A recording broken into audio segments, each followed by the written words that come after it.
Alrighty, yeah, thank you very much. I think I'm 5 minutes late from the schedule because Pith had an amazing speech. I will keep it short and sweet about what we are doing on BitLayer and how we're working with Sui on the BVM bridge and also bringing in Bitcoin liquidity to the DeFi space.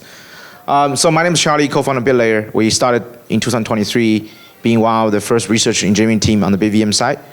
The goal and mission about what we do is try to activate the Bitcoin liquidity from idle wallets across different mempools and so on, using this new trust minimized bridging system and also the verifier to empower DeFi from the Bitcoin side. And of course, the context of this, what we work on in the market is Ethereum from 2020 has amazing DeFi summer, right? A lot of the DeFi protocol has been pretty battle tested in the last 7 years. I was pretty early involved with Ethereum in 2015, and then first round investor Polkadot. Obviously, all this liquid staking, share security actually originally come from Polkadot. DeFi summer happened in Ethereum L1, obviously moved to L2s because of the gas fee. I was ecosystem builder for Polygon for 1.5 years. Amazing journey during that cycle. And now we're talking about all this new EVM, and non-EVM kind of new VM kind of comparable layer, right, including Sui. But I think from an asset perspective, what happened in the last 2 years was pretty interesting in the Bitcoin space. We have taproot asset upgradation, which empower people to actually natively inscribe things, especially assets on Bitcoin, right? So when NFT was crashing on Ethereum, everybody start talking about, oh, we should have native NFT assets on Bitcoin, which is immutable, true immutable, not just like AWS or IPFS, right? And obviously, the more people creating assets on Bitcoin, the more derivative talks, those kind of mindshare thinking about. More and more people with the non-maxi kind of stance start talking about what we can do with Bitcoin, right? Obviously, there's a lot of interesting Bitcoin builders try to innovate the Bitcoin ecosystem. It's a 2 trillion market cap assets, right? Has been idle, not doing that much in the last 15 years. So that's the mass potential we're looking at in terms of Bitcoin DeFi potentially. Something wrong with the click here. I will just use this. So the key difference between Ethereum or all the other L1s and Bitcoin is Bitcoin and L1 never designed to build this like programmable, fast performance, cheap, mass adoption ecosystem, right? It's the most decentralized, most highest level security proof of work cash, UTXO cash system, right? It's literally in the Satoshi Nakamoto white paper.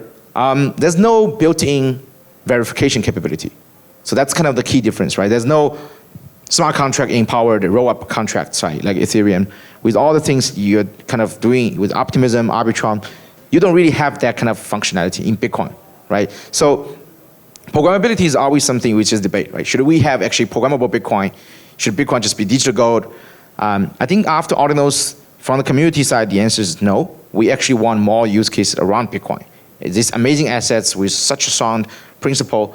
So what we've been like comparing the landscape of all the solution, all the approaches. So in October 2023, kind of doing this crazy ordinal summer, we step upon BitVM. It's a very interesting approach. The white paper was written by this researcher called Robin Linus.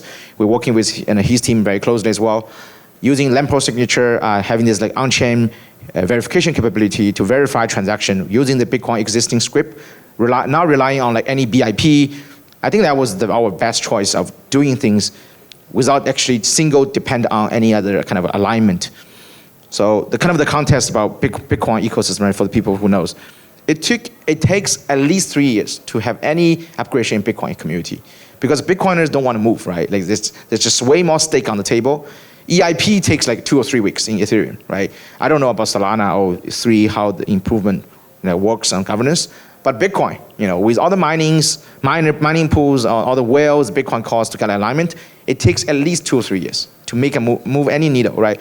Taproot asset upgradation was amazing. It happened in 2021, but that took like almost 4 years. But without that, we can't really have a lot of the interesting stuff like the inscription and so on. So when people kind of was yelling about OpCat, CTV, quantum proofs, we're like, okay, these all sounds amazing, but let's just face it. Bitcoin network is not going to upgrade in the next 3 years. What we can do to provide this kind of programmable capability, right? That BVM was like so far we think is the best approach. using Bitcoin script to do this, and with LAMPO signature, kind of a new signature model in the cryptology to verify transaction, to create this two-way peg-out model bridging solution. And yeah, that's the way we want to empower Bitcoin DeFi. Because the DeFi is not going to actively happen on Bitcoin L1. Due to all this limitation, right? Bitcoin L1 is always this clunky, secure, decentralized, right? UTXO kind of work. So the BVM have two products we're kind of very actively working on. The collaboration with Sui is basically focused on the bridge. And obviously we have our own verifier model, the Grass16 Bitcoin BVM verifier, which we want to verify all the state transition happening on all the L2s or other chains eventually settle on Bitcoin block. So yeah, we've been doing a lot of education on BVM. We are one of the core members in BVM Alliance. We're finishing up and actually leading the auditing work. So in terms of the BVM bridge, I think the context is like when people are asking, okay, why is this new bridge? What is the thing you're solving the problem? Or what's the background, right? So we kind of all know wrapped BTC, right? In 2018, a few very interesting builder in the Ethereum community, Kyber Network, Genosis, BitGo, and I forgot a few others. It's like almost like 10 to 20 of companies, like decentralized groups across different jurisdictions. They all kind of having the same problem, right? In order to build DeFi on Ethereum, we need to activate the Bitcoin assets, right? We need to bring Bitcoin to Ethereum, right? For the liquidity. So they were thinking about using the centralized custody, doing this multi-sig model to do the wrapping mechanism, right? That's essentially wrapped BTC right now. Wrapped BTC right now has around 122,000 Bitcoin. It sits around Ethereum L1 or the other Ethereum L2s as well. The problem of that is last 2 years has been very, it's something people actually don't care. Like it's a very high signal but a low impact kind of thing happened. For example, BitGo, as one of the leading custody, right, and actually leading founding members of the WBTC, the founding team actually, because they actually probably wants to go IPO with the other compliance reason, they want to get rid of these assets. They want to actually, onboarding a different type of wrapping mechanism of BTC and so on. That's one very interesting news. We actually had a lot of controversial talks among all the institutions as well. The second thing is one very controversial figure, very impactful, but a controversial figure, founder of Tron. He actually had a subsidiary company. Actually, I took over multiple private keys in the DAO. So he actually owns 4 keys of the WBTC right now in the subsidiary company, that Bit Global. So for WBTC become this like mainstream, institutional adopted, like wrapped BTC assets, right? Like the problem is like, the bigger it's get, it's still like very centralized and set up, right? Is this like the ultimate approach we want to take? It's become like a big debate among the community, right? So that's like first generation Bitcoin bridging solution, right? The FUD, like the Sky, the Aave, the Coinbase wants to do their own model, right? Or actually delist the WBTC, right? And then there's a good team, like Thesis, massive respect. They build this like TBDC, like some other kind of wrapped Bitcoin. It's still majority honest trust assumption, depend on this, we socially trust the validator set in their proof of stake network is secure to make sure it's actually secure, sound bridging solution. So essentially, WBTC, TBDC is still kind of on the multi-sig and majority honest trust assumption, right? There's different setup, but the principle is still the same. So BVM, what it's empowering is trying to using the Bitcoin script, building this challenge game and a fraud-proof on-chain.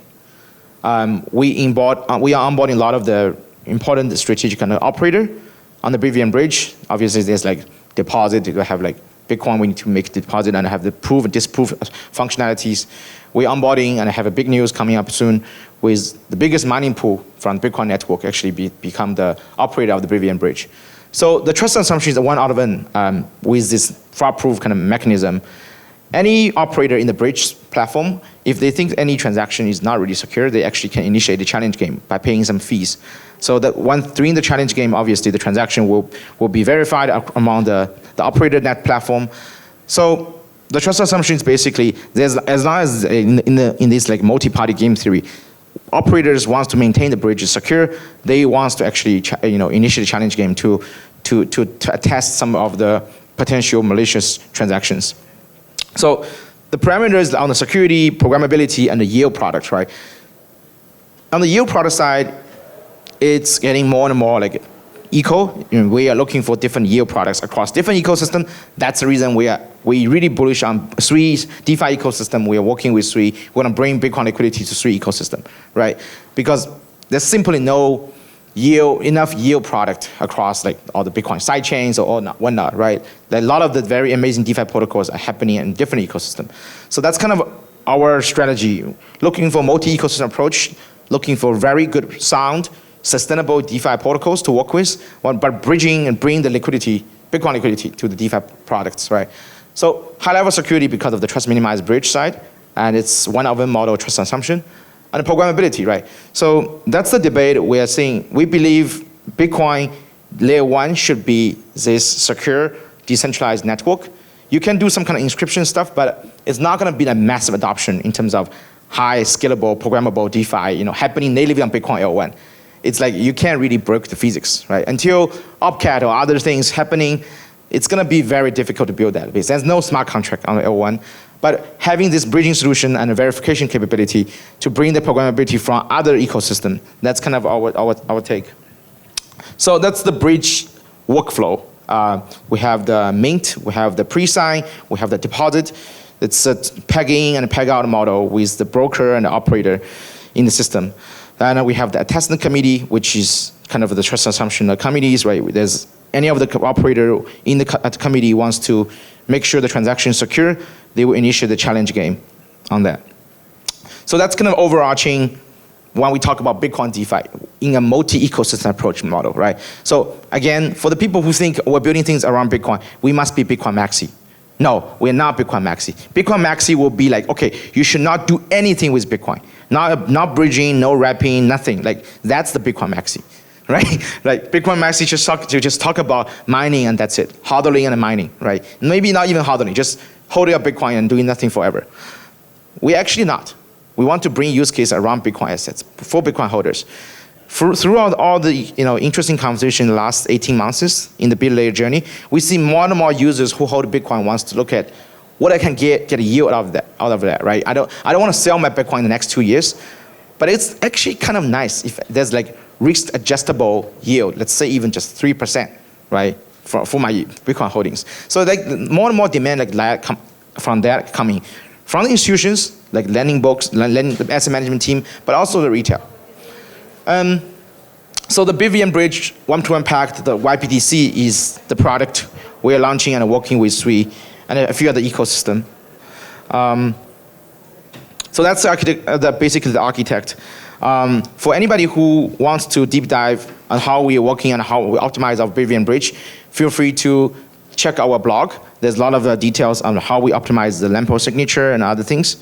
I probably don't overbore you on too much details. But yeah, so that's kind of the product we're launching and bringing to Sui ecosystem.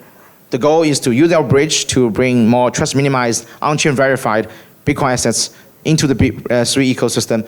Start from a lot of the blue chip top lending protocols like Nave, Suiland, and so on. I think I don't want to repeat again, right? This previous speaker from PIST already kind of covered all this. There's a lot of interesting DeFi protocols in Sui that we feel very interesting. I personally actually invest a few of them. At the end of the day, is like we want to work with Foundation, wants to work with Mr. Labs team to figure out what's kind of the full scope, right? When the yield-bearing BTC actually entering the DeFi ecosystem in Sui, what we can provide a value to them, right? And also what kind of return we can get, right? And things like that. I remember in 2021, our very successful campaign was Aave went multi-chain. They deploy on Polygon. So that was like a 3 billion kind of TVL boosted yield booster campaign. Aave did it with Polygon. So that was very successful. That's kind of one of the key actions. You kind of can say like it was a key action why Polygon DeFi was somehow pretty active at the time. And obviously the rest, like they pivot to NFT and other things. I think with Sui, this ecosystem right now is getting to the momentum. The DeFi is going to be pushing very hard. We're going to see massive new assets, new TVL, which is on-chain verifiable, right, entering the space. It's not going to be on ETH, and they're going to focus more and more on the Bitcoin space. So how to activate the Bitcoin liquidity and entering this amazing ecosystem and getting yield, which is have this full loop, right? It's not like some random WBTC on a multi-sig approach. That's kind of what we want to provide the value to them. Yeah, to be the gateway for Bitcoin DeFi. That's kind of what we do. Yeah, so it's a short suite about what do we do on BitLayer and how we're working with Sui. Feel free to ask any question. Thank you.